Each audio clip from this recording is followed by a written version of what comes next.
Hará un par de semanas, quizá algún que otro mes, se reabrió el eterno debate, la eterna pregunta en mi timeline de Twitter. ¿Es la Fórmula 1 un deporte? ¿Deberíamos considerarlo como tal? Llegó un poco tarde, pero de todos modos me gustaría compartir mi opinión porque de todos modos este tema iba a salir tarde o temprano. Y me gustaría compartir con vosotros mi opinión personal, ¿vale? No es que yo tenga la razón ni acuse a nadie de no tenerla, es mi opinión sobre esta delicada cuestión. No hace falta empezar diciendo que este asunto se ha visto obviamente influido por la sorprendente aparición de un piloto español en televisión, Jaime Alguersuari, piloto de la escudería Toro Rosso durante 2 temporadas y media, apareció a finales de septiembre en un programa deportivo del cual prefiero no opinar ni mencionarlo siquiera, a pesar de que mi opinión sobre esta tertulia ya es más que conocida. Planteemos la primera pregunta. ¿Es la Fórmula 1 un deporte? No lo es. Y es algo que quizá ahora mismo estaréis malinterpretando, pero es que creo que hay mucha confusión con esta denominación. La Fórmula 1 no es un deporte, es una categoría deportiva. Al igual que la Liga Santander. La Liga Santander no es un deporte, es una liga de fútbol. El fútbol es el deporte. Vosotros no decís practico NBA y Bundesliga, practicáis baloncesto y fútbol. La Fórmula 1 es una categoría, una gran categoría, la categoría reina del automovilismo. Pero el deporte es el automovilismo. Y sí, el automovilismo es un deporte de equipo. Deporte cuya federación, la FIA, está reconocida por el Comité Olímpico Internacional, al igual que el motociclismo. Un deporte en el que necesitas una máquina para poder participar.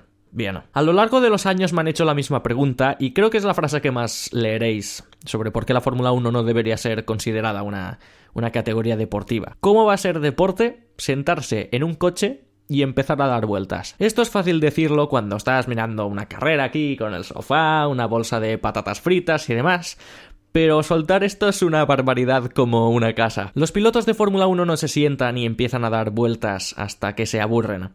Tú no puedes ir a decirle a un piloto que lo que hace y lo que le gusta no es deporte. Estos tíos, aparte de jugarse la vida en cada fin de semana de Gran Premio, se sientan en su coche un domingo. Pongamos el ejemplo del Gran Premio de Malasia. Se sientan con 59 grados en el asfalto, 33 de ambiente, con una humedad insoportable encerrados en su monoplaza y con unas cuantas capas ignífugas encima. A eso sumemos la temperatura del coche, que cada vuelta estará más y más caliente, solo se refrigeran con un tubito de agua, y ese agua estará hirviendo si es que algo falla en el coche, que ha pasado ya más de una vez, y van a estar ahí dentro sufriendo en cada frenada con la fuerza G, que es la fuerza que tiene que soportar el cuello del piloto cada vez que el piloto acelera, frena y gira. Como ejemplo, en una de las frenadas más fuertes del circuito de Malasia, el piloto llega a soportar en su cuello en momentos puntuales 4G, que es lo que viene a ser 4 veces el peso del piloto, aproximadamente. Pues imaginaos eso, ya quitando el esfuerzo que tienes que hacer con los brazos, las piernas y el resto del cuerpo. Imaginaos soportar esas fuerzas G constantemente en el cuello, con sus largas frenadas, con sus curvas rápidas,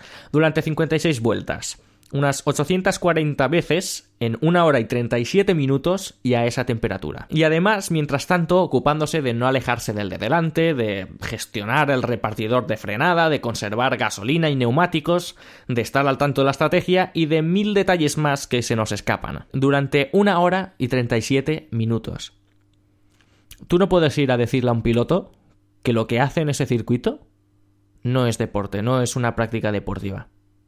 No puedes. Los pilotos, los locos que se suben a esos monoplazas, son deportistas de élite y tienen que estar preparados, no, preparadísimos para conducirlos y además conducirlos bien. Si no, para que nos entendamos, si me subiese un tipo como yo, un tipo como vosotros a un monoplaza, pasarían cosas como esta. Estás en una recta larguísima como es la del circuito de Abu Dhabi y a la hora de frenar, hasta luego Lucas. Y así todo el rato, moviéndose de un lado a otro y más frenadas. Pues para que no pase eso, a la hora de frenar tienen que soportar esas fuerzas G con el cuello. Pero bueno, dejando un poco de lado este tema, ya que creo que es bastante obvio, pasamos a la segunda cuestión. En la Fórmula 1 lo que más importa es el coche. Si tienes un buen coche ganarás, y si no, no. Me gustaría remarcar aquí que la Fórmula 1, el automovilismo, es un deporte de equipo. Ergo, quien esté en el mejor equipo lo tendrá más fácil para ganar. El equipo que tenga mejores ingenieros, que tenga más presupuesto y que tenga un coche más potente, pues se llevará el gato al agua.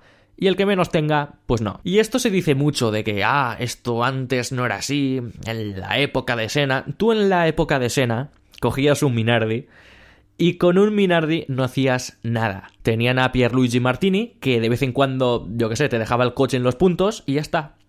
Y así desde el 85 hasta el 2005. Nada. Ejemplos como el de Senna, que cogía un Toleman y terminaba en el podio, hay muy pocos, son casos muy puntuales. Y si no, decídselo a la mayoría que pilotaron un Minardi, un Arrows, un Lola, un Shadow, un Osella, un Ligier en la mayoría de sus temporadas, un ATS y así una larga lista. Y esto ha pasado en la Fórmula 1 siempre y también en mayor o menor medida en otros deportes de equipo. Porque tú ahora coges a Leo Messi, lo pones en el equipo de fútbol de mi pueblo y ¿qué pasa? Pues lo mismo que si pones a Hamilton en un Manor, que destaca mucho sobre sus compañeros y, bueno, de vez en cuando te saca algún buen resultado.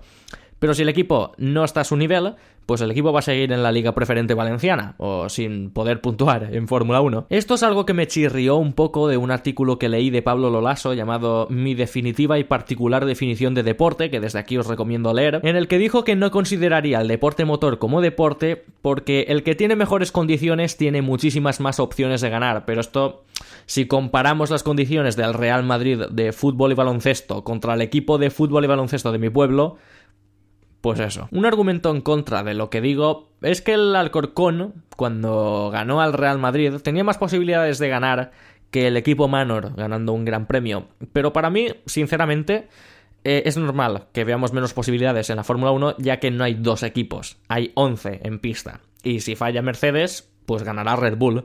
Y si falla Red Bull, ganará Ferrari. Y así. Y en el fútbol, en ese partido, o ganaba el Madrid o quedaban empate, o ganaba el Alcorcón, y no hay más. Dejando un poco de lado este tema, tengo otras declaraciones de Alguersuari que me gustaría comentar que fueron: primero, que en el automovilismo no ves a alguien y sabes que puede estar en una categoría superior, como en el fútbol.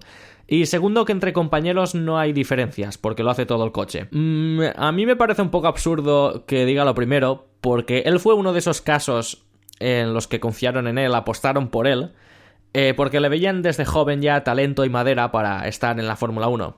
Entró en el exigente programa de jóvenes pilotos de Red Bull y acertaron, ganó la Fórmula 3 británica y de ahí a la Fórmula 1. Max Verstappen puede ser otro ejemplo más reciente. Y lo segundo, que no hay diferencias, a ver las haylas. El problema es que hay casos en los que los dos pilotos de una misma escudería rinden al mismo nivel. Y sin ir más lejos, el ejemplo más claro a día de hoy son las distancias entre los dos pilotos de Red Bull y los de Ferrari. En Red Bull, Ricardo ha calificado por delante de Max, diría que el doble de veces, pero siempre van muy parejos con los tiempos. Últimamente, si os fijáis, están solamente separados por pocas milésimas de segundo. Y en Ferrari ya ni os cuento, porque la media de distancia entre ambos en todas las clasificaciones de este año es de 84 milésimas. Pero hay casos en las que las diferencias son evidentes, como el de los dos Williams, ya que en 3 años, ya no os digo en esta temporada, sino en 3 años, Bottas ha sacado a Massa en cada clasificación una media de 4 décimas. En 57 clasificaciones. Y sinceramente, la excusa esta de que cada año los Fórmula 1 van más lentos y tal, ya no sirve, Jaime. Dijiste que ya no veías las carreras, y si es así, es normal que digas que los Fórmula 1 cada año van más lentos.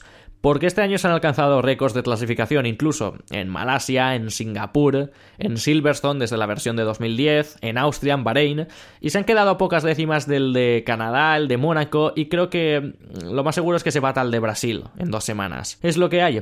Con los sistemas híbridos están evolucionando y veremos lo que pasa el año que viene. Sobre la Fórmula 1 y el automovilismo en general, podéis decir muchísimas cosas en las que puedo discrepar muchísimo, pero es un deporte. Podéis decir que la Fórmula 1 es previsible, aburrida, injusta, lo que queráis. Podéis decir que es un deporte cruel, un deporte al alcance de muy pocos, muy caro, pero el automovilismo es un deporte. Y la Fórmula 1, una categoría deportiva, la categoría reina del automovilismo. Es lo que hay. Y bueno, esto ha sido todo por hoy. Si te gustó el vídeo, pon un me gusta y deja un comentario. Un saludo.